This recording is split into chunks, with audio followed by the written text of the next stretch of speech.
Pastor. I am your host, the 5th day of the week host for this time slot, Sandi Craig. And I am so glad that you have joined me today.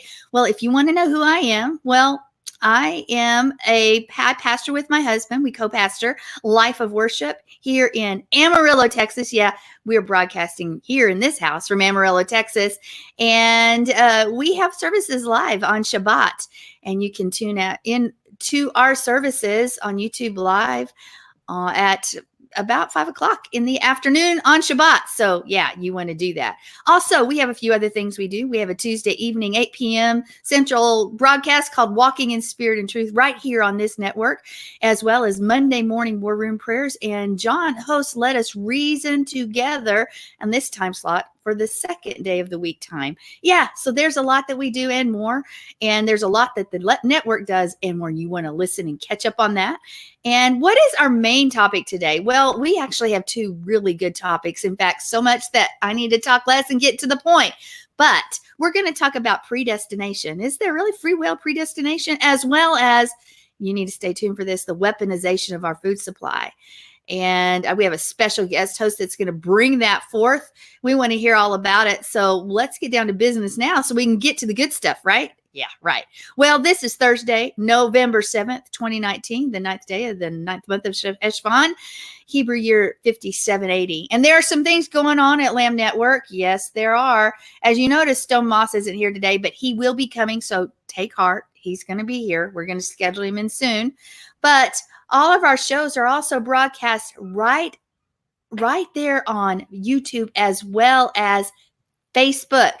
Yeah, live both places. Hallelujah for that, right? And you can also watch them live on the page. So be sure to check out the Meet the Show Host page and as well as the show information page because there's a lot there to know about.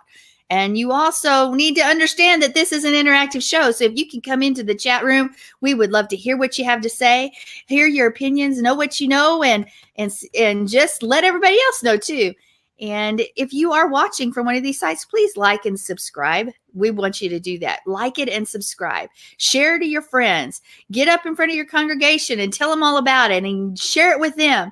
Let the whole world know. Isn't there a song like that? Let the whole world know.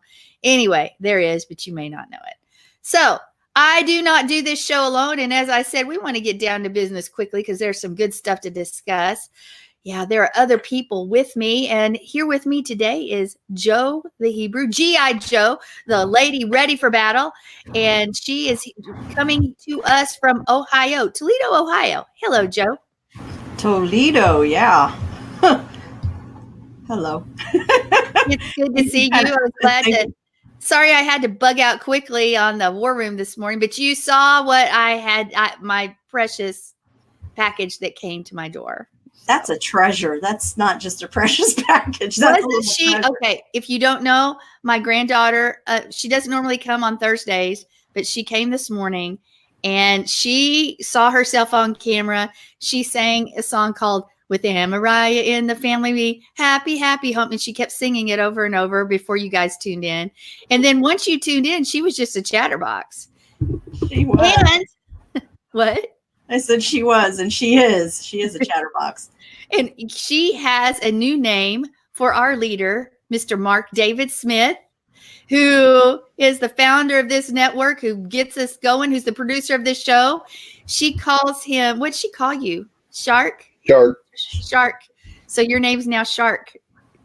Da-dum, da-dum, da-dum. She loved it that she joined right along. Now she will always know you as Shark. So you have a brand new name. Yeah, when my daughter Sarah was here in June, she brought our two grandsons, which we rarely ever get to be with, together.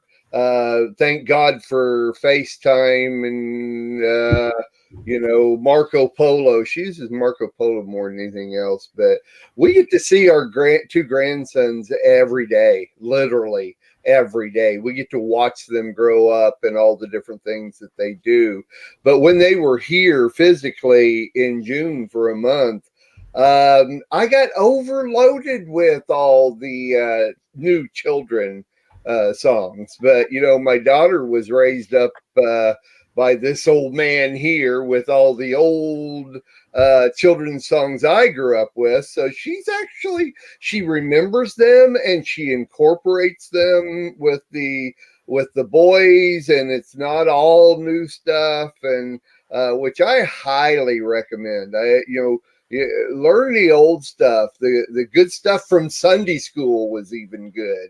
You just keep it going. And I would hate that we would lose those things in our society, the things from times past, which were just the most excellent stuff, and taught the children about God. And he has the whole world in his hands, and the kids know, her kids know these things, so how many of the kids these days know that song?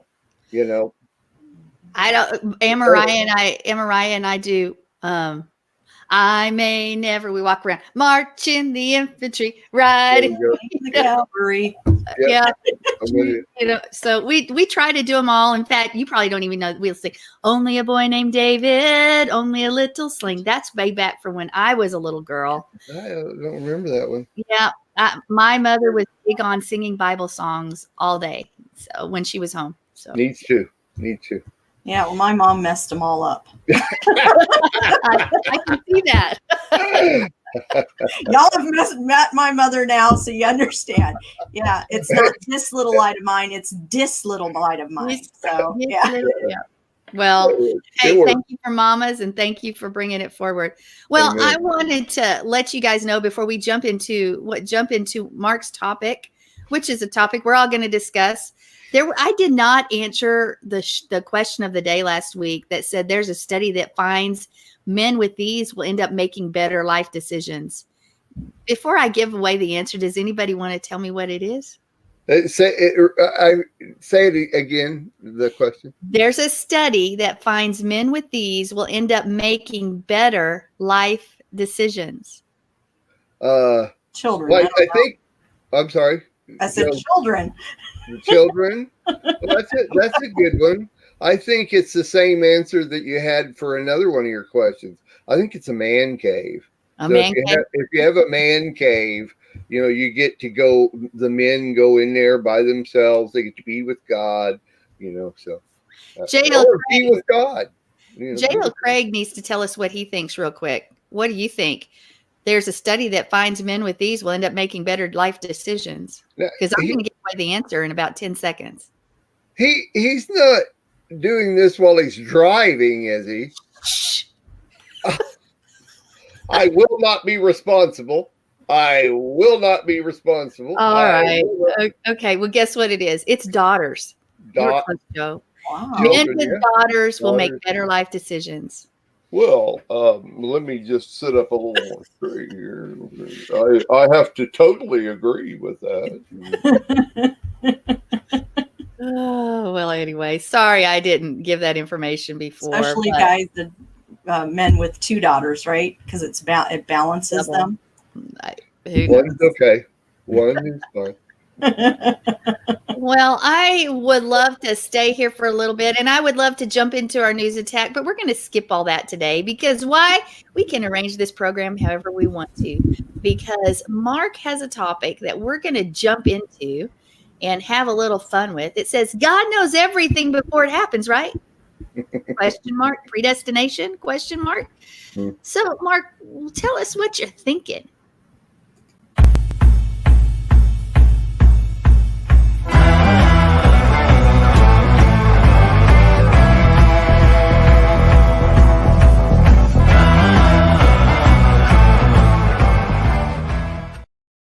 Man, if you don't, you got to have the music to get things going. Okay, I'm going to try to keep this as brief as possible, but there's a lot to this. And as most people know, and it is one of the reasons for creating the Lamb Network is because I see, and my perception of things are considerably different sometimes, a little different, and the same as others sometimes. I see things from a different perspective, I think, than a lot of others do. From way back on Lamb Radio and a lot of other shows we've done, I've kind of brought this subject up along with other ones that are a little controversial and people think, because I am very, very interested in other people's opinion on these things, and predestination, or the question of does God know everything that's going to happen in the world, the spinning world, and in our individual lives, 7 billion plus people?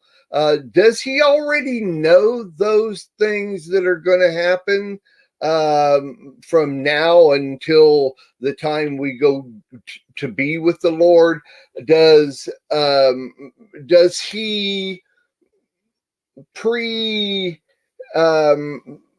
plan everything that's going to happen in the spinning world and in our lives? Or does he have an idea from the beginning that if you choose these things in your life, this is what's going to happen to you individually? If the things that happen in politics and world leaders and people that are in authority of different countries, different regions, different cities around the world, if they make these decisions, then these things are going to happen. And not necessarily that he has pre-planned them. Now, that latter one is more along the lines of what I believe, and I think it's based on very, very, very early on in my early 20s, my pastor that I spent time with doing tent revivals and hellfire and damnation preaching. We discussed this at length a lot, and it stuck with me very heavily. So through the years and in my transition into the Messianic lifestyle, I've brought that with me, but yet at the same time, allowed circumstances and what other teachers bring forth in that area, which, by the way, this is a subject that is rarely ever talked about. I kind of looked, and there's a few out there, but in the Messianic lifestyle, this subject is rarely talked about. I'm real interested. But again, too, if you know me and how I teach and how I understand things, I also have this, what do I want to call it? I don't like it when people just use words or phrases because they've heard somebody else use it, and that's the way they understand that word or that phrase, and they just use it randomly. And so for me to understand something like predestination or God's will or at will, those type of things, I always need to know the definition of these words. So I've kind of put together a few words so that we can understand a little bit more. And I'm going to start with the word destiny. Destiny, in my opinion, is a word that is highly misused. And people even name their girls Destiny, of course, with the LGBTQRST. I think even boys will probably be named Destiny. Anyway, makes a cute little girl's name.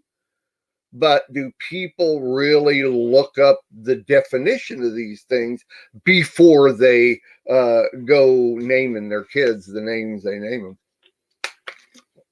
So, destiny, the events that will necessarily happen to a particular person or thing in the future.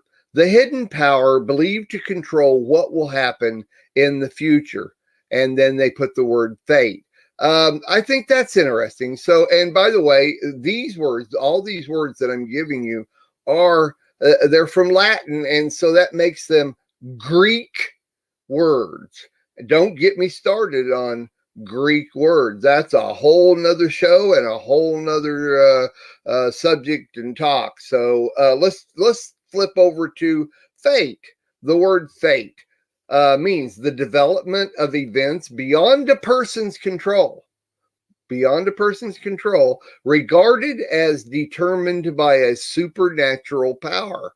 The course of someone's life or the outcome of a particular situation for someone or something seen as beyond their control.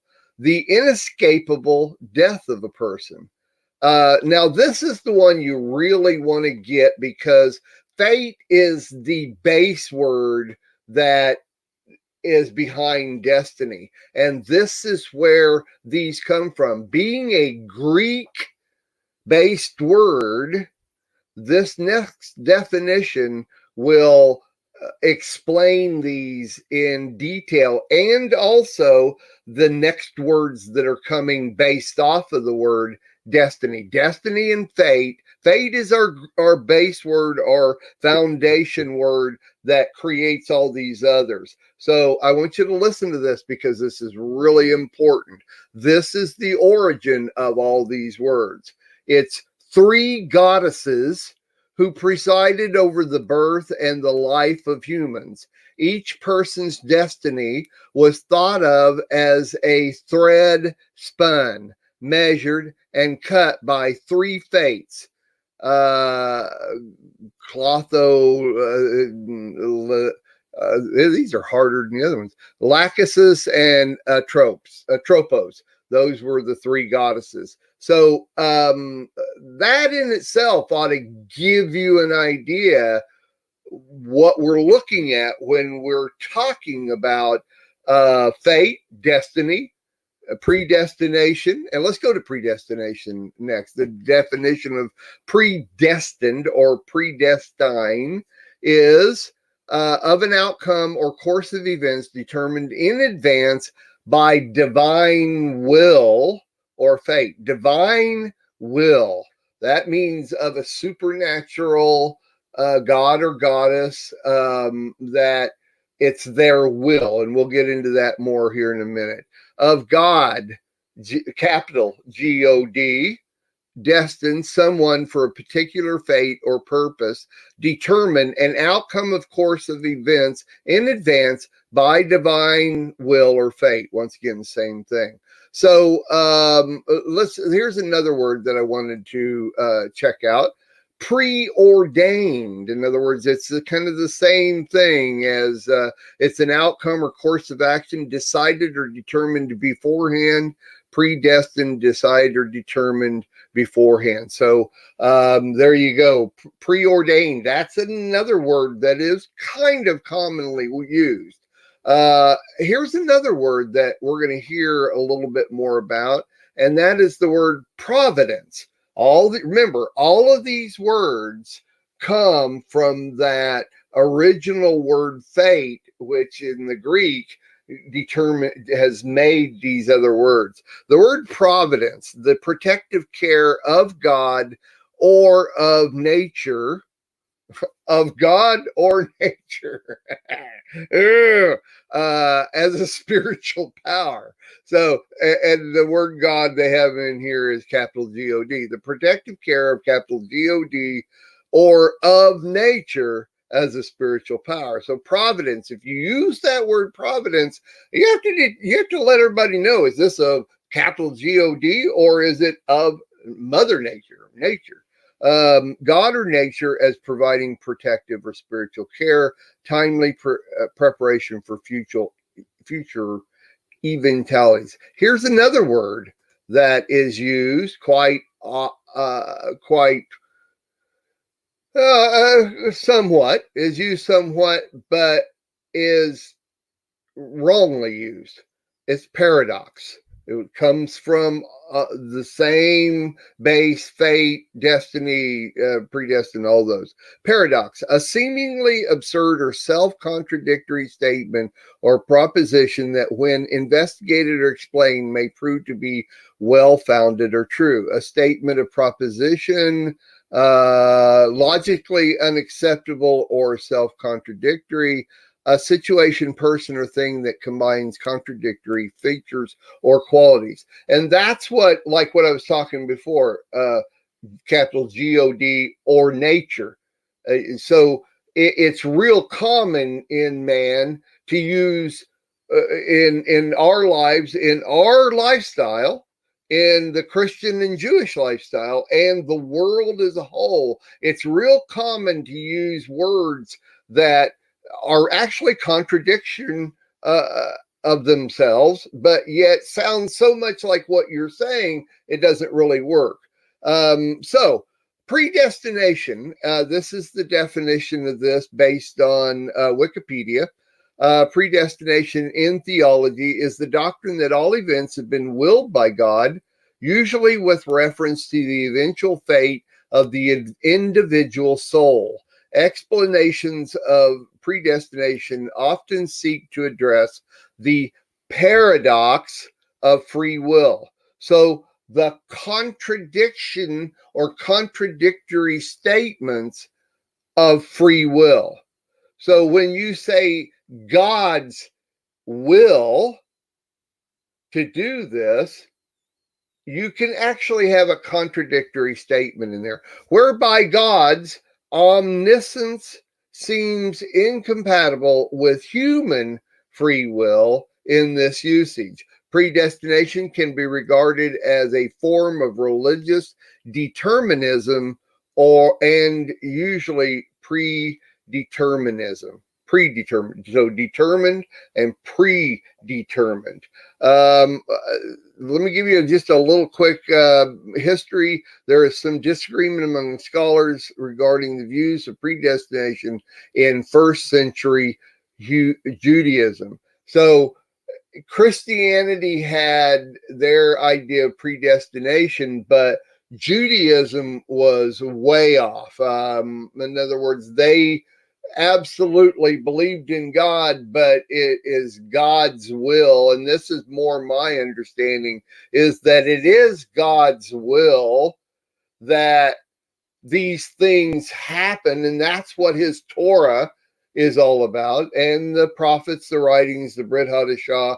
It is basically his will that these things happen in the world, the spinning world, and in everybody's life in this world, especially us that hold that lifestyle dear. So if that is his will, and I'm not going to call it free will, it's just his will, then it should be our will too. But it doesn't necessarily mean that he has pre-planned everything that's going to happen, or in my opinion, I believe that it doesn't mean that he also knows that these things are going to happen.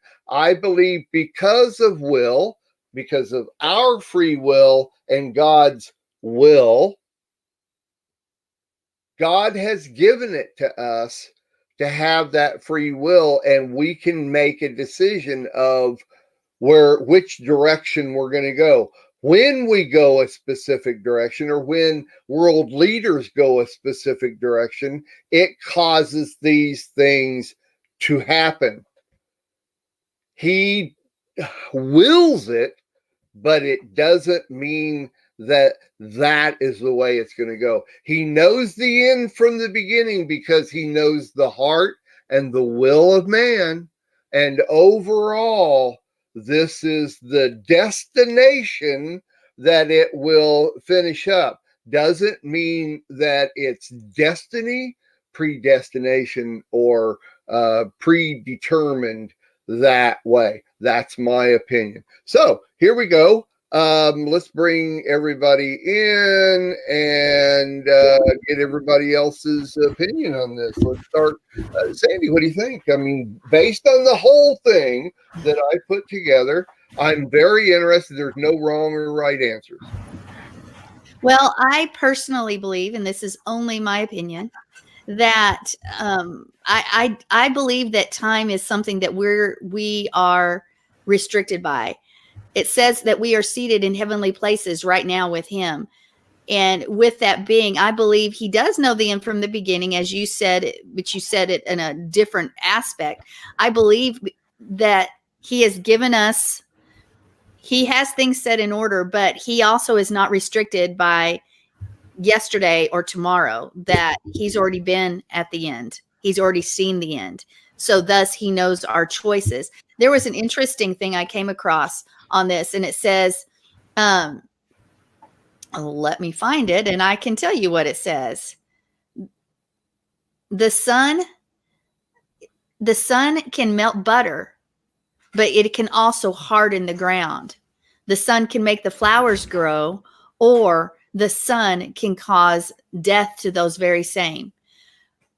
It's the same sun shining, but on the world or on the individual, but it is determined. It is all determined by the vessel. Yah knows if the heart will be receptive to change. It's the heart that makes the difference. But in that, I believe that. So I believe a little differently than you, and that's okay. That he's already seen the end. He knows the end result. Yeah, we see how his heart was changed because he's already been there. He's already seen that by Abraham and others. Moses, God moved. They moved on Yah's heart, but he's already seen the end. He's already seen the beginning. We know that he says that he wants. Hello, here's Mr. John Craig. Hi. We know that the word says that he in Ezekiel 18 that he wants us to have life. He wants us to choose life. We see, but we also see, like in Matthew 22:14, for many are called, but few are chosen. And so you see these verses that seem contradictory, but in fact they're not. When we find a contradiction in the word, it's not the word that's contradictory. It's our understanding of the word. Now, as you brought up the sages say it's a mystery. In Judaism, they say it's a mystery. Predestination, free will, it's a mystery. And the fact that we try to reason it out with our human reasoning is not going to work. We're not going to be able to grasp the infinite wisdom of God, period. And I believe in that, in part, that's true as well. How we can't figure that out, but yet we also know that we also see where Joseph said it was God's will that he follow that journey, because he had the journey planned out from the beginning, even though the brothers chose to sin and do what they did. So we find this concept of free will versus, or as you said, will. I'm saying free will versus predestination throughout the word. But the contradiction is just in our understanding, because our minds are so finite. Our minds, we try to understand something that's a concept beyond our understanding, because again, I believe we are so linearly built that we see time as this thing that hasn't happened. And I believe God's been there already. He's already seen that. He's seen the choices. Yes, because we do have the choices. He chooses to give us the opportunity to make choices for him. And it's our heart that determines the outcome. But, he says that he desires all of us to be saved. You saw, your eyes saw my unformed substance, in your book were written, every one of them, the days that were for me, when as yet there was none of them. So there we see that concept that he knows the end from the beginning, and that he's already seen our life play out in a whole. But it's us who are so limited in our understanding, because we are constricted by the idea of time. And I could go on and on, but there's not going to be time for everybody else to talk. Right. So let me respond real quick. Okay.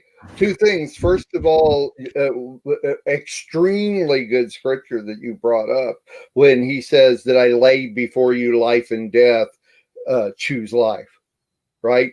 Still yet, and like you said, see, I think it's like I said before, with God, it's his will. There's no free will. He already has that will. We, on the other hand, he has given us free will. In other words, he doesn't set our path. He gives us that ability to choose death or life, and we can. And he knows that whichever way we choose, this will happen if you choose life, and this will happen if you choose death. See, and so that's why I say with God, it's not a free will, because it's already predetermined with him. That's his will for this to happen. But with man, we do have free will to make one path of our lives go or another path of our lives go. So I think that was really good what you said, and a perfect verse to look at when God, which is rarely in scripture, where God gives you two paths and says, now you choose that path. Okay. But I'm asking you to choose life. So it's interesting that explained it all. Very good. And I had forgot about that. That brought that up. Joe, go ahead. I'm going to make it very simple. First of all, God created children to show us things. And as a parent, we're preparing to go to, let's just say we're going to go to the doctor's office. We know we're going to get to that doctor's office. We have that destination, and we're getting our kids ready. That child is going to choose if he's going to put his pants on and get ready on time, or if he's not. And yeah, we sometimes have to give them a little spanking and stuff, and there are times in life where things gear us towards a different direction. And the child has, we got to feed the child, get the child ready. And we are doing all this while the child still has his own will, his own choices, and he doesn't want to do it. You practically have to drag him through some of the things. But at the end result, you end up at the doctor's office. Well, we look at scripture, and the Father has put throughout the scripture the things that are going to happen. But we have to decide if we're going to go kicking and screaming to do it, or are we going to be obedient and follow through with what he wants us to do. It's like you said, it's our choice. And it's the same with children. This is, I believe, why he calls us children, because we are just like our children. And he blesses us with children to show us the actions that, yes, the child has the free will, but yet there's still discipline that happens in that child's life. There's still consequences that happen as well with the choices that we make. And it kind of brings us sometimes back, because you look at, I'm trying to think, like Abraham, his life and the consequences of his life, different things that he chose, like Ishmael was born because he chose to go and do it his way instead of God's way. But God the Father let it happen anyway, because Abraham chose to do this aspect. So he ended up with Ishmael, and there were problems that happened. So we have to reap the rewards of our choices still. So this is just a simple, I'm very simple when it comes to things. I like things being simple. God created things to be simple anyway, and we complicate it. But I agree with Sandy, and I just thought I'd bring it in a simple manner. Well, very few people agree with me, so it's perfectly fine. I've dealt with that. But what I'm hearing from what you say, it's not the beginning or the end. It's the in between. It's what we decide to do in between, because God has already knows what's going to happen at the end. Yeah, because he determined the beginning and he's determined the end. I see what you're saying. I disagree with the end result, but that's fine. That's me. John, I don't know how much you've heard of what I introduced, but do you want to give a quick Yeah, it's a very interesting subject, and boy, you can look at it so many different angles on this, and we can probably all say, hey, we're all right, but because of the angle we're looking at, here's something. When you look at what's happening in the world today, with the effect of quantum computing. With quantum computing, they can actually have multiple scenarios, multiple personalities, multiple events going on, and then boil it down to one individual and predetermine the outcome based on computing processes of what that person is going to do and how they're going to react, what they're going to live out in the course of that scenario. And that is based on quantum computing. It's almost like it's the AI technology is able to go in and say, I know what your life is going to do today, this week, this month, this year, based on the circumstances and the way everything is playing out in cultural, political, geophysical world events that are going on. We can determine what you're going to do. And quantum computing can boil that down and get it calculated within a second. So it's predetermined. It's predetermined now by a computer. By a computer. Now, let's give it back it off for just one thing. Can it change?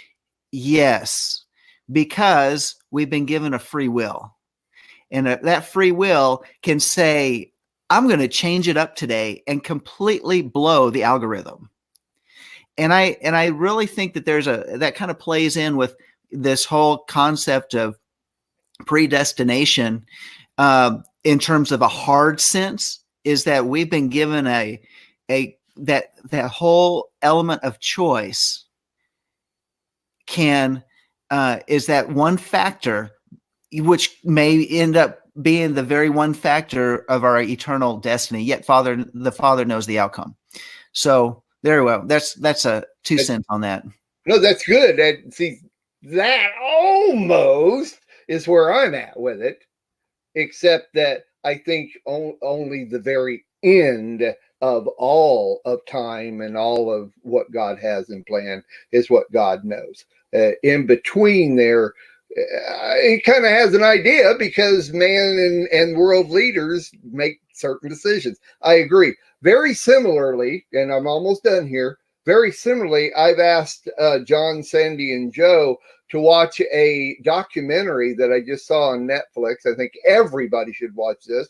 And it's about Cambridge Analytica, and what Facebook did is that Cambridge Analytica bought all personal data from Facebook and then used it to predetermine what people are going to do in an election or anything. And Facebook has even used it, that's against the law and they can't do it anymore, to give the ads. So when you come on Facebook or a web page and all of a sudden an ad pops up, say for instance, I'm looking for a car. I've been looking for a new car. And so now I'm not looking for a car. I'm doing something totally different, but I'm on a web page. All of a sudden an ad shows up for a car. See? And that is that technology. So it's kind of the same thing as what John's talking about there, when computers can predetermine or look at what you've done in the past and what you're wanting to do in the future. It's different with God to me because we have that free will and we can change it up. So that's my whole deal. And thank you, Sandy, for letting me share all that. Well, I think we'll have to revisit this sometime. It's a good topic. But time has gotten away from us. Thank you, Mark, for presenting it. It's something to think about and ponder. And guess what? You really heard pretty much the same view, but it little tweaks here and there. You put it on a shelf and you go study it out and you pray and you let that happen. But we're going to go to our news story because we have a guest here, Mr. John Craig, the pastor, co-pastors with me at Life of Worship. And I think this is the first time you've been on this show, The Next Chapter. I think it is the first time. It is. I appreciate the invitation. But there's no time for frivolities. We can't talk about that. No, because it's time to we've got a big news story today. Actually, it's a story that we wanted to present on Walking in Spirit and Truth, and we couldn't get it done. We tried, and there were so many technical issues, and it needs some time. So you guys, I will post a link in there for you to watch a video at your own time. But we're talking about the weaponization of our food supply. And you may say, what? Well, what a perfect way the government can use to control you, but to control the food supply that you have. Synthetic food is now popular, or becoming popular. In fact, synthetic food may be filling our shelves soon, and that's all that's there. Synthetic food made up of chemicals, et cetera, et cetera. We have losses because of natural disasters, as well as man-made issues with the chemtrails and things, spraying things in our crops, basically make them not grow. If you had a hard growing season this year, there's a reason for that. Production down 20%. Guess what? Prices are going way up, whether you've noticed it or not. And we're going to talk a little bit about the weaponization of our food supply, a lot of it actually, and some more specific information. So we're going to let Mr. John Craig take it away. All right. So I'm just going to get some stuff going here to get our brain juices flowing, so to speak. But I want to give you a couple quotes. Here's a quote from George Orwell. "We may find in the long run that tinned food or canned food is a deadlier weapon than the machine gun." And then another quote, Michelle Jerkovich said this: "If starvation is cheap and requires low levels of technology, why not always use it?" And here's something else. Well, so what's the point here is that food and its production, I'm going to read a couple different things. Food and its production has been a principal concern since the beginning of time. Governments monitor the food supply very carefully for the sake of national security. The fluctuation in the price of core goods can make life very hard for everyone. So give us our daily bread, because a hungry citizenry can bring a nation to ruin. Well, what have we been seeing, and what's been going on that's been in the United Nations documents? It's been in the scientific journals. It's been it wasn't published widely until the day after 9/11 of all different things. And here we are in the year 2019, where it's been talked about, discussed for a year. FEMA has planned for it. Homeland Security has planned for it. All these huge government agencies have been set up and figuring out what are they going to do when there's a serious crisis in the food. But it's beyond just coming up with a serious crisis in the food production, but it is a point in which the government is able to control food production to make it, or seizing food production to make it a crisis. Now let's take some things into account. There have been events over the last several years where there was a county in South Carolina where they did and I'm going to call it this because this was a Mike Adams Natural News report, where they nuked a county with chemicals, which literally killed the entire production of pollinating insects. And for example, 2 million bees were killed in one aerial spray over. Because what was it for? It was for, and this is what they said, for the general public's good. Why were they doing this? Because they said that they needed to test a particular chemical to see if they could wipe out the nefarious Zika mosquito, or Zika virus carrying mosquitoes. And what did they find out? Yeah, they were able to wipe out every organism that pollinates in that county. And that weaponization of using chemical spray overs, from pesticides to the geoengineering, which, by the way, the geoengineering that we see in the skies today, some have called it chemtrailing. It's when you look up into the sky and you see long plumes of cloudy, filmy-like sprays coming out from aircraft. You may even think it's clouds because it's dispersed. Yeah, and they're all straight line grid lines that they eventually cover the sky and cause a almost a dimming of the sky, a haze. And these are not contrails, because contrails dissipate rather quickly. But in those is more than just aluminum and barium, which are, of course, bad for the soil and bad for crops and bad for health. But they're also have found out when they do a chemical test and analysis that there's other ingredients within those Body sprays, parts. which includes human cells, nanoparticles of blood, and a number of other different things that actually fall onto the earth, onto the plants, and are absorbed into the plants. Enough so that it makes plants actually bleed. Yes, there have been plants Look like blood is coming from plants now. Yeah, there's certain plants that their plants are filled with chlorophyll. So if they're going to leak anything, it's going to be maybe a clear or a greenish liquid that's going to come out of them. But they've actually had blood, and you test it, and it has nanoparticles of blood within it, and it's red. It's red. Human blood.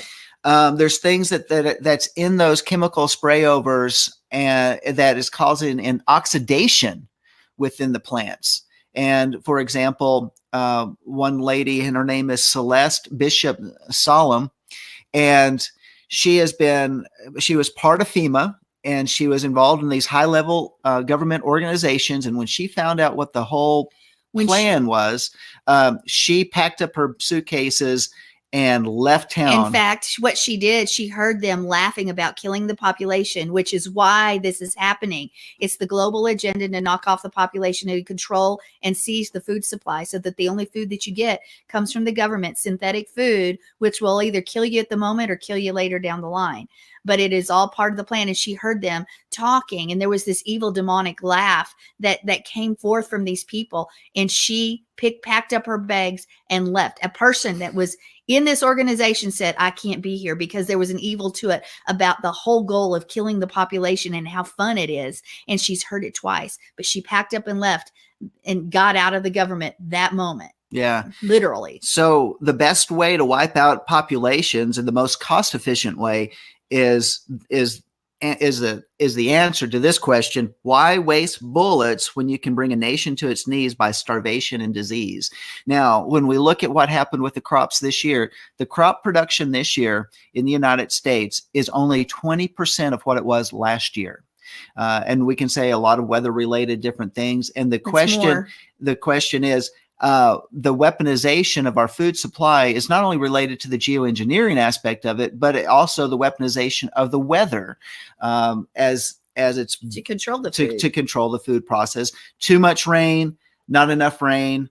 They can control They can control how much rain comes in and is dumped on an area. We've had massive floodings, and we've had massive droughts, and that's not just in the United States, but it is worldwide.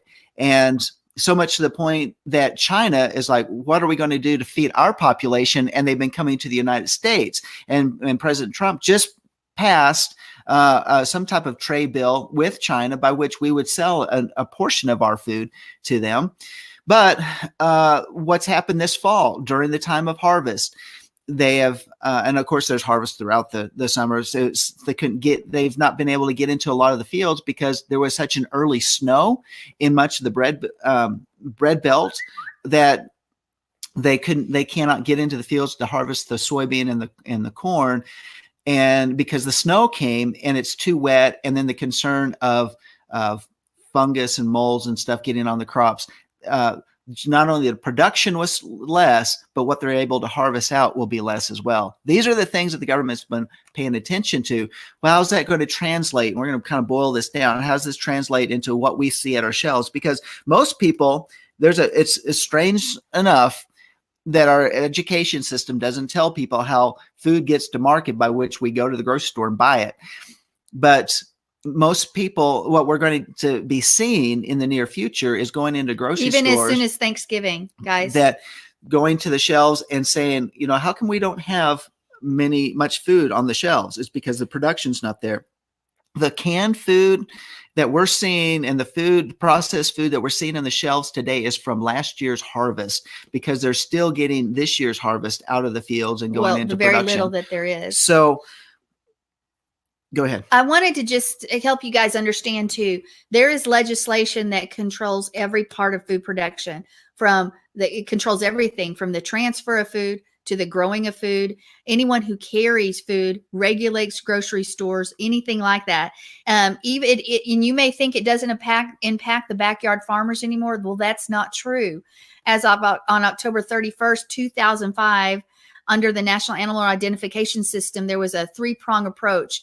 And ultimately, it said, if you had the potential, and I use the word potential, to earn $1,000 by growing food or selling food, potential. This includes if you're in an apartment, guys. Yeah, an apartment too. Then potential, not that you do, not that you're even in the business, but potentially you could do it. You are considered a farm. In other words, we've heard that the government uses us as a corporation and puts our name and has all these things. Well, this goes along with it. If you're a farm, you have to register. Well, if you have the potential now, you're assigned a unique identifier, which has the United States code first.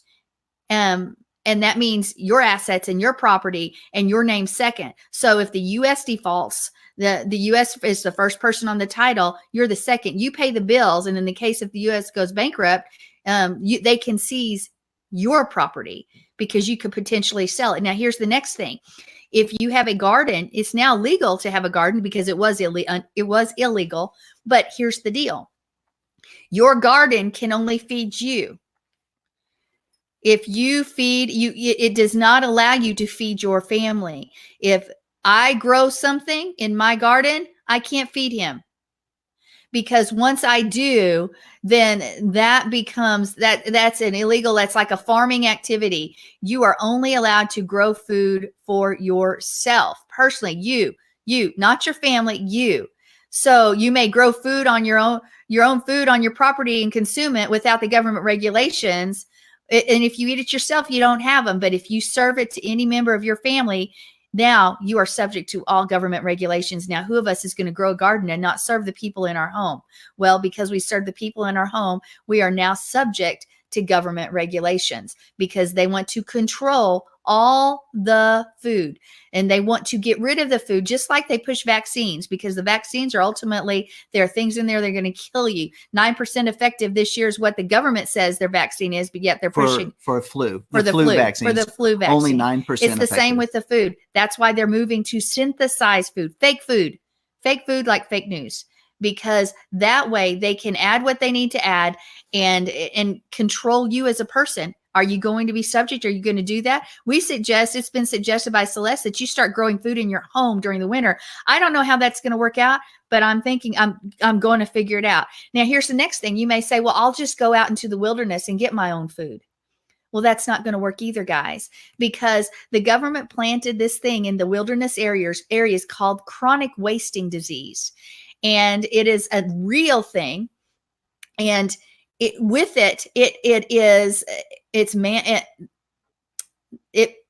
eats the brain, so there's no brain left. And you will never know if it's been contaminated, but they put it out in the wilderness areas to attack plants and animals, deer, elk, moose, all of that stuff that we might use as a food supply. So that if you took hold of that meat or that plant, that you would contract that disease and you would also die.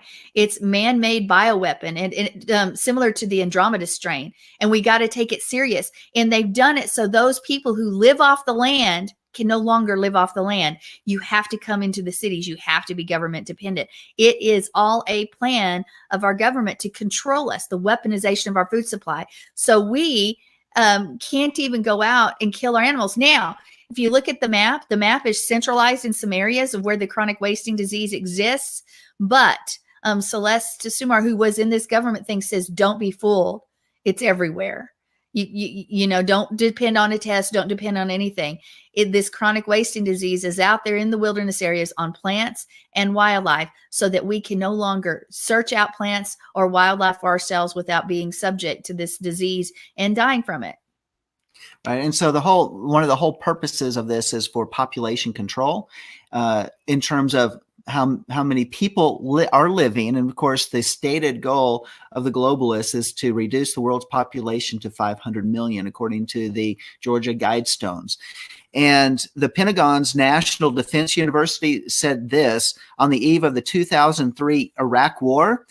They issued a paper declaring agribiz is to the United States what oil is to the Middle East. Agribusiness has become a strategic weapon in the arsenal of the world's only superpower. And William Engdahl has astutely pieced together the weaponization of seeds and control over global food production as the central strategic weapon of the world's only superpower. These silent weapons are used by U.S. aid and the powerful American tax-free foundations. Well, what does that mean? Well, for example, there's a company called Monsanto who's changed their name to Bayer. Bayer's related to the same chemical company that sold the chemical weapons to the Nazis that were used in the gas chambers of Nazi Germany. Monsanto has gotten such a bad name, especially with Roundup and the glyphosate issues and cancer-causing things. So they're going by the name of Bayer now. There's a big Bayer plant in Lubbock, Texas, that was just built this last year, over the last couple of years. And the Monsanto plant. It does say Monsanto. It says Bayer on it now. I passed the other day. Oh, well, as a new sign. When I went and took Mom to the hospital, it still said Monsanto. Oh, it's up on the big side of the building. Okay. So they're using both names. They're the ones that also came up with the Agent Orange, the defoliant back in the Vietnam War. But what glyphosate does is it kills the beneficial soil organisms vital for the uptake of critical minerals into the plant. So leaving a less healthy, less nutritious food supply as well. That they've also chemically or genetically modified most of the seed in America. And now they and their other agribusinesses control 95% of the U.S. Production. It may be world production of seed. Let me see, nearly 95% of genetic engineering research is paid for and controlled by Monsanto and other multinational seed corporations who manipulate scientific research to hide the dangers of genetically altered plants and animals. So what are we looking at? We are looking at, I've mentioned several different things, what's happening even this year, things that we've been planning for in the Hebrew roots community, Messianic communities, things knowing that in preppers, we've been looking at a time where the food would become a shortage. It's here. Guys. It's here. It's here. We're talking about things that are man-made, but we're also looking at things that are actual geophysical things that are happening within the earth itself as the world goes through a change, and it's not man-made. It is things that are being affected by the sun, the grand solar minimum, with things as well as radiation coming not only from the sun, but also the radiation coming from the other side of the earth, as well as the effect of these coronal mass ejections that are hitting the earth, that are really hurting the electromagnetic field around the earth. These type of things are all affecting the planet. They're causing planetary changes, and it's creating like the perfect storm where our food supplies are at risk more than any other time in our history. I want to talk about the grand solar minimum here in just a moment, but I want you to understand that this October 1st, the Food Safety Dashboard rolled out, and it is under the Food Safety Modernization Act of SMA to assure in a new era of smart food. Smart food is a code for synthetic food, not from nature, not from God. It's synthetic. And so that's the food you're going to be looking at, the only food that will be available. But here is something else, this grand solar minimum. What we've been experiencing, it's been happening more and more lately, and it will last for days. But not only can it play havoc on crops and atmospheric conditions, but these grand solar minimums that are happening also affect you. It brings forth violence in a person. I don't know if you've ever watched Kingsman, but the Kingsman movie, they had some weapon and they turned it on and people became violent. Well, this is a natural thing where people through the cell phones, that this is a natural thing that's occurring. And people that would normally not do things do certain things because of this. People are up in arms. And it happens in these rolling events that get closer and closer together. People's love for each other waxes cold. Now you set that up with people that have been brought in from China, from Russia, that have been placed throughout the United States, as well as other troops, and people who normally might not do something but could all of a sudden these grand solar minimums are happening. You wonder how they could go and take a population out. Well, this could easily explain how that would happen, or that how we would take one another out, because of the violence that's happening, in part because of these grand solar minimums, not to mention the other things that the governments are playing with to control people, and the way they act, even through our 5G, through other things, correct? Yeah. So the grand solar minimum is a cycle of the sun that we are entering into, like what was here in the United States 200 years ago. For example, you see the paintings of George Washington crossing the Delaware, and there's chunks of ice in the river. Well, we have not seen that in our generation. We haven't seen the Delaware, many rivers in the United States frozen over. Maybe there was some back in the 70s. There was a solar minimum during the 70s when they were talking about global cooling. But now we're actually seeing an early onset of winter in the United States, as well as our spring was a lot longer. So we're seeing that, and these are the effects of the sun going on. It has nothing to do with any man-made. But it plays in with the man-made stuff too. Now here, we're going to let you guys comment here, but I want you guys to understand that things that you need to do right now is you need to have some food and water, and you need to possibly prepare for a hard winter, especially if you're in the north. I'll let you finish what you're saying, and then we're going to let Mark and Joe jump in. Right. So the things to be aware of is that now there are remedies. There's remedies to these things. And you can go back and you can research and you can look up weaponization of our food supply. And there's a great report from the Hagman report where they actually went into details on these things. There are remedies in regards to what type of foods we can grow in our homes during the wintertime. I got to figure that out. Sprouts are great. There's all sorts of different type of sprouts that provide natural nutrients that we really need in our bodies. There are different herbal supplements. There are different vitamins and minerals that we can supplement ourselves with. There are also things that are natural remedies that can actually fight some of these chemicals that they've put into our foods that affect our bodies, so that we can have bolster our immune system against them and purge our bodies and cleanse our bodies from these. So those are things that we need to research as well. And do not fear, because we are Yah's, but we also need to be wise in what we do. And we need to prepare, just as Noah, just as Joseph. So we're going to let you guys jump in. There's a lot more we could say, but there's no time to say it. So we would love to say more on it, because we didn't even cover even close to what we had. But you guys, why don't you come on in and let us know what you think? Joe. I wanted to add that book that she spoke about. It's called Electromagnetic Radiation Provision for the Coming Nuclear and Solar Crisis. And this is by Celeste Bishop Solomon. And this is foods that'll help you get through these things. You know what I find interesting as well is my daughter works in a pharmacy. She's pharmaceutical tech, and she's noticed something really interesting. More and more people are coming to the pharmacy to get medication, and more people are becoming violent. In fact, she had an issue last Saturday where a man threatened her life because of not getting the meds. And with the food and the medication, because remember, she was talking about how there's medication and chemicals in the food. It's causing chaos in the brain. Right. And it was just amazing. I just was like, I wasn't surprised, but to hear that really threw me for a loop. And then, what I've noticed is we talked about it earlier in the show. It's circular. Everything is repeating itself. Children, like you said earlier, John, are not being taught history.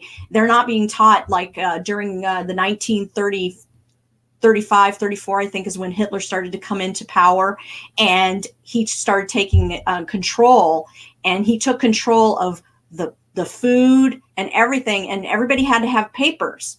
And your papers had to say what nationality you are or what bloodline you were, like if you were a Jew or if you were a Greek or a Catholic or a Christian or a Baptist or a Methodist, whatever you were, it was on your paperwork. And that is starting to come forth as well. And I was talking to Sandi earlier today. We were talking before the War Room Prayers. Our local Walmart here in Ohio, Toledo, Ohio, Holland. Well, it's in Holland, Ohio. It's just right outside of Toledo. We've walked in there, and my husband and I looked at each other and said, we've noticed that the produce section has shrunk, immensely shrunk, that there's a lot of things you can't find anymore. The other thing that I've noticed, I used to do retail years ago, selling things, is the shelves still look like they're stocked, but if you really look closely, there's a big gap from the front of the shelf to the back of the shelf. I saw that yesterday. I was at the grocery store, and at first glance, it looks like it's full, but there's nothing behind those first couple rows of cans. Yeah. And the other thing was, we went through another canned good area, and I said, why are the shelves empty? So I asked this one guy, and he goes, oh, well, we're restocking, was his excuse. And Dave and I looked at each other and said, no, I don't think they're restocking, but they're not putting as much as they did before. And if you notice, the cans are getting smaller and smaller and smaller. People don't realize that. They're too busy picking up that can, throwing it in their grocery cart, and keep going. And, I found it interesting that the egg price, I don't know if you guys noticed it in Texas, but here the egg prices have really dropped. But when you take that egg from the store, mind you, I decided to buy, instead of my regular eggs, I decided to buy the eggs from the store just to check them out. When you pick them up, they almost break instantly. I mean, the shelf is getting so weak. And so they're doing something to that. And we talked about bees. They not only did are they killing the bees, but they've also been infecting the bees with a type of bee disease, because we have a honey guy here. I get my fresh honey from him, and he says his queen bees are dying off quicker and quicker, to where his prices of honey has to go up higher and higher, because there is a disease that's being passed on. Somehow the bees are bringing it into the hive, and the hive is starting to die off from this disease, and the queen is getting it, and she's laying these eggs where the babies are becoming deformed. So we have this, and you need the bee. The bee is the pollinator of the plant, to where, like an apple tree, the blossom opens. The bee goes from one blossom to another so that it can produce an apple. If you don't have that, you're not going to get an apple. Right. The apple is not going to exist. That was the whole thing about that South Carolina experiment, was it affected the pollination of those of the bees. If you kill the bee, then you kill the people. You kill the food cannot produce. Now, I want to tell you what's in their plan. In their plan right now this is what they plan for you to eat. Get something like a protein bar. You may have that. One person may have part of a protein bar every 3 weeks. Yeah, that is what they are. What, huh? It was 1/3 of a bar every 3 weeks. That's all you get. That protein. is per person. That is the amount of food the government expects to give you to eat. 1/3 of a protein bar every 3 weeks per person, period. That is their plan. And they laugh evilly about it, because that is what they're doing. Mark, I want to bring you in. Oh, Joe, go ahead. I was going to say one other thing, because, you guys know my mom's from California, and I found this interesting. My sister had told her this, because she's a realtor. They are now selling more and more condos. They call them condos. They're apartments. And my sister went into these apartment condos, and they're all computer security cameras. You've got these refrigerators that talk to you. They sound wonderful. Okay. And my sister said, I felt like I was in a sci-fi movie when I was showing this condo to someone, because they say they have a locking mechanism. Now think about it. They have a locking mechanism where it's all computerized. You stick your thumb on there, or your eye, or whatever it could be, or punch in a code. Well, you're in your apartment. All of a sudden, the government decides there is a lockdown. You are locked into that apartment. You cannot get out of that apartment. All the windows are locked. Everything is locked, but it's for your safety. And it's all controlled by AI, which is a whole nother area we didn't even get to discuss yet. AI is going to be in control. Mark. You guys are all a bunch of conspiracy theorists. I don't believe a word of anything you guys said at all. Everything's fine here. We're good, you know. You know, I don't know what's going on. I don't see it. Seriously, I was in Walmart yesterday. The produce is overstocked.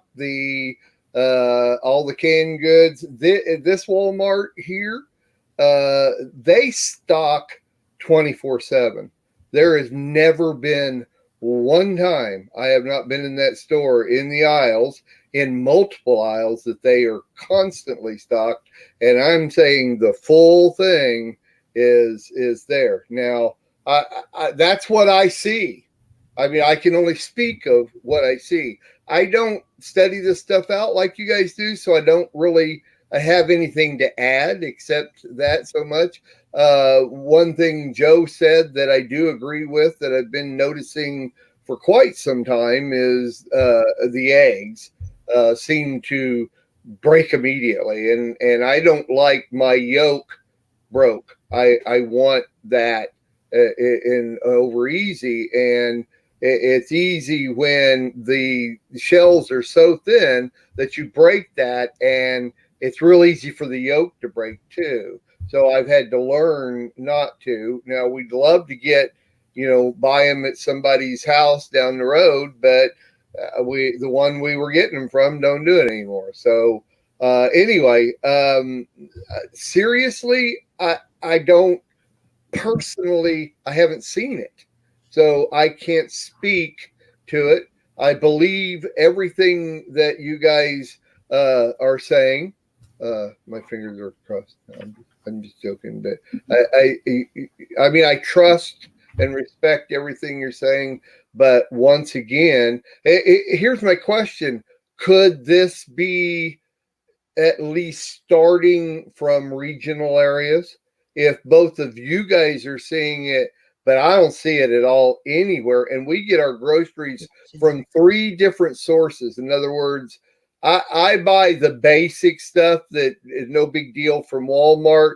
Adina goes to Food Lion and Publix because she likes the quality of other things and different products we can't get at Walmart. She buys from there, but it's the same thing. All 3 stores in our area, 3 grocery stores, are overstocked all the time. I definitely think you're going to see geographic moves, but you're going to see a lot of this experimented with in California. In fact, they say they're experimenting with California, and you're going to see it. The larger the city, you're going to see more effect from it. Okay. And what I want to remind everybody, a lot of this information isn't coming from somebody who's outside just sitting at a computer. The information is coming from someone who worked in FEMA, who heard the plans, who knows the plans, who seriously studies and knows what's coming. And she herself said, time's pretty much up. It's not that it's going to start. It's already, there's not an event that's going to start things. It's already started.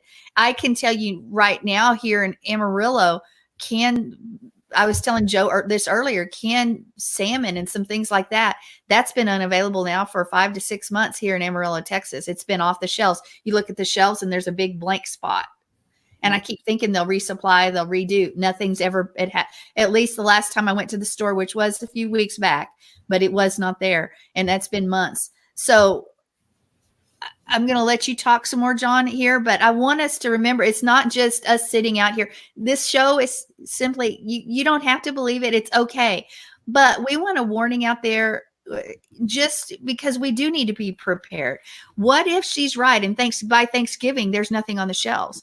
What if it becomes like Poland and other countries back in the day when all you could buy was, you walk into the store thinking you're going to stock up and there's 2 things available, some pate and something else?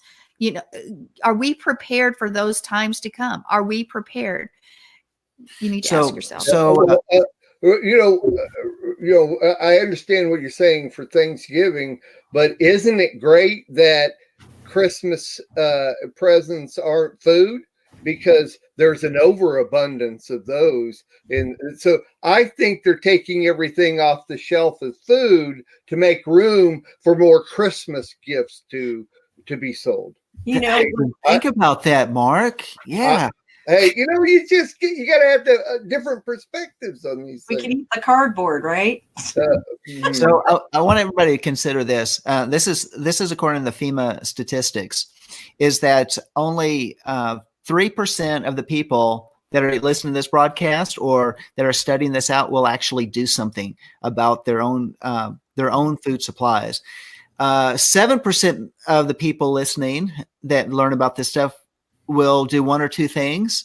And 90%, and this is the government's own statistics, 90% will do nothing, even if it means their death. They're going to sit there and say, well, it's God's will, or it's God's going to take care of me. I don't have to worry about that. But you know, in Acts, they had, I believe it was 14 years of prophetic words saying a famine was coming and to prepare and stock up and store. And in that course of 14 years, the believers did store up. And when the famine hit, the believers in Jerusalem had stores in order to supply food, not only for them, but for their neighbors. And that is one of the things that we have to consider, is that we have a number of different issues. If we simply look at the weather patterns this year, the elements of that perfect storm, all of the events coming together congruently, creating an aspect that there are food shortages on the way simply because of government statistics. And I don't believe that even what they're telling us now is even the full spectrum of how it's being affected.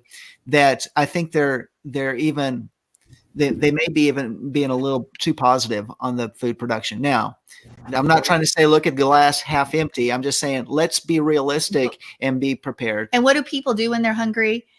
Let's forget the grand solar minimum. They get angry and they sometimes get mean. Well, with the grand solar minimum and things like this, expect people to go berserk. That KP index, you know, when it goes down to 0, you'll have more heart attacks, mental illness, everything comes up.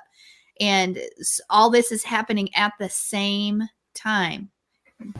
Well, you know what? I have family in Spain. Y'all know that my mom's from there, and they've conversed with us, and things are really bad there. I mean, we've heard about Venezuela, but you're not hearing about the things that are going on in different countries. Spanish people are going and trying to leave their country looking for jobs and everything, and looking for food, because there's lack of food, lack of jobs, lack of everything over there, to where they are really suffering over there big time. And they are to the point where we've talked about it on the show about, they've talked about eating flesh. That has happened in Spain, where the history of Spain in the 1930s, I think it was.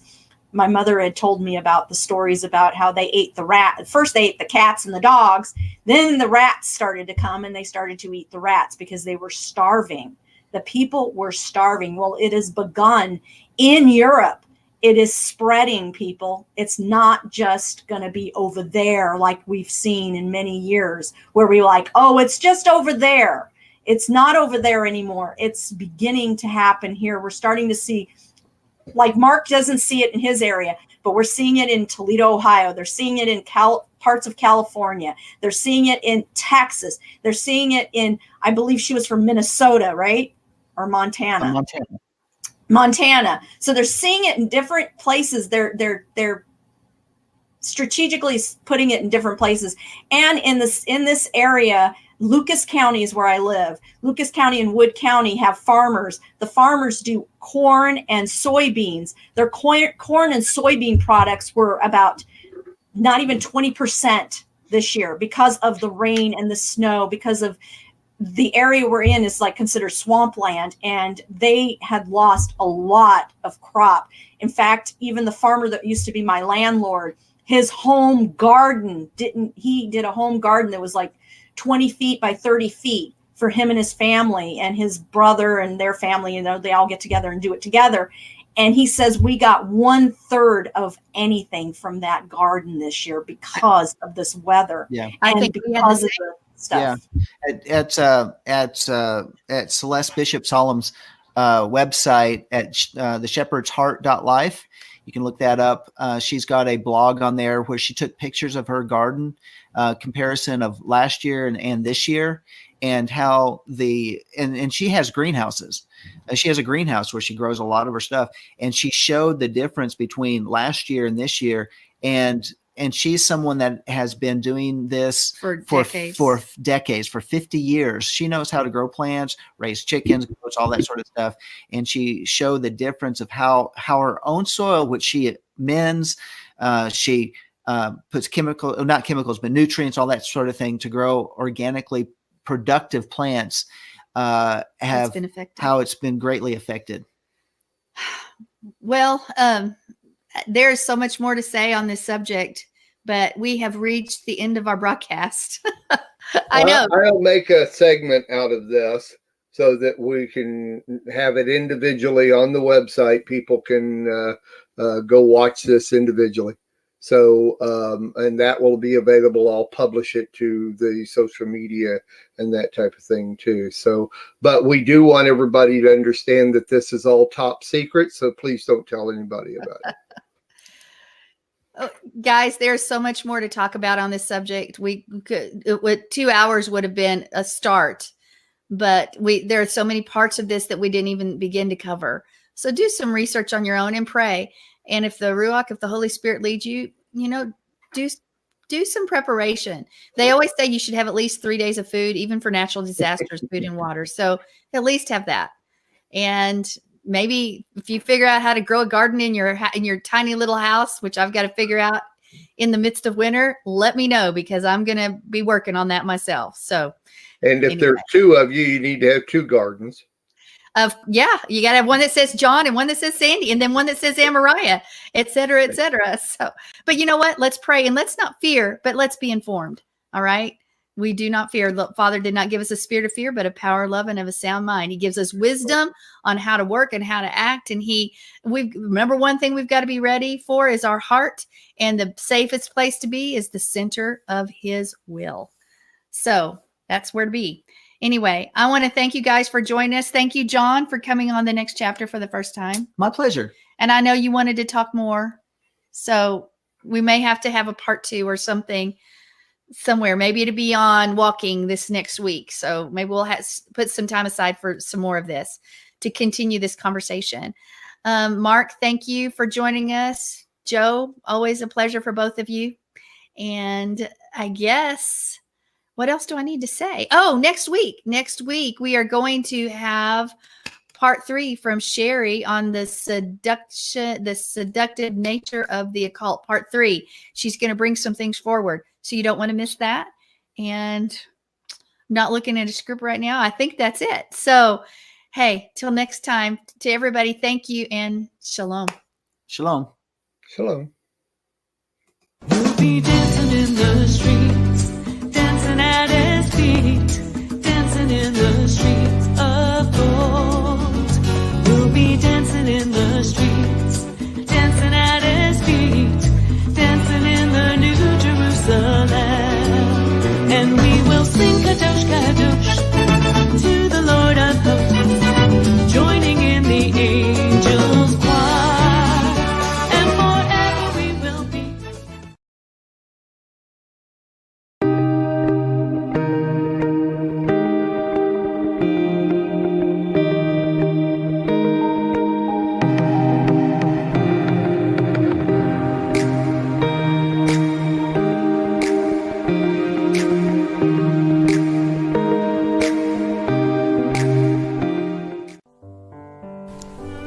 Thank you for your generous donations to Messianic Lamb Radio. You will be blessed, as promised in Proverbs 22, verse 9. These donations enable listeners from around the world to hear words of hope in teachings and in songs. Toda Rabbah. And then there's China. Few places in the world are seeing the explosion of God's power like the underground church in China is experiencing. And in the last 60 years, China's communist government has done its best to wipe Christianity off the map. What you are about to see is some of the rarest footage on the planet.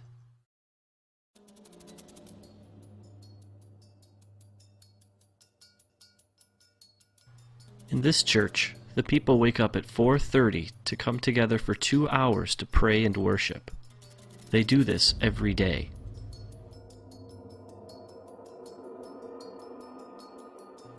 This church meets in the only place they're safe, a cave.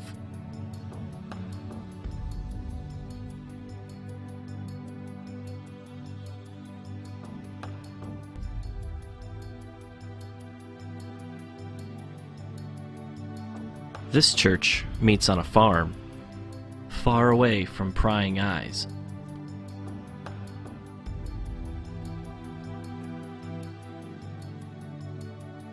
Here's an example of an underground church outreach.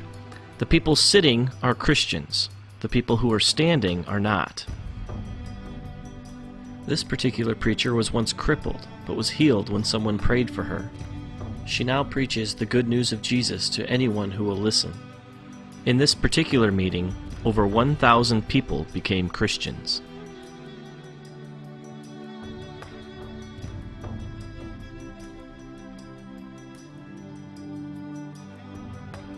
Here, Christians cast out demons from an 18-year-old girl. She's now a preacher. In Shanghai alone, there are over 3,000 house churches, just like this one. One thing Dennis pointed out to me was that most of the underground churches in China are actually led by young people. These kids have all come out of the communist system, and they want nothing to do with it. They only want to spread the love of Jesus to everybody they meet. This is a music school. Well, that's the cover anyway. It's really a training school for students who want to be pastors. The government thinks they're simply learning to play instruments.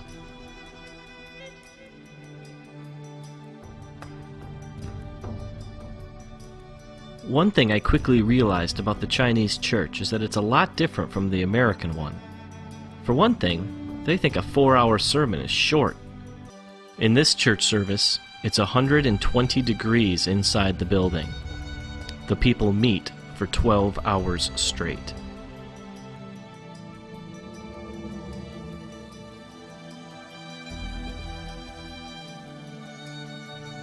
Dennis told me one story about a time he went to a very remote village in China to preach. He was led into a large room where the people were packed so closely together that he had his back to the wall and could reach out and touch the row in front of him. Everyone stood. There was no room to sit. He asked how long he should preach for, and they told him from 8:30 to 7 at night. Then they asked him if it wasn't too much trouble, could you come back tomorrow and preach from 8:30 to 7 again? And then, very sheepishly, they asked again, if you'd be so kind, could you come back the day after that and preach from 8:30 to 7? He asked how often he should take breaks, and they told him not to stop. The people will wait. Then he asked them what he should preach on. Everything, they replied, from Genesis to Revelation. And then it dawned on him, these people had no Bibles.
Don't go away, your show will start after a brief pause.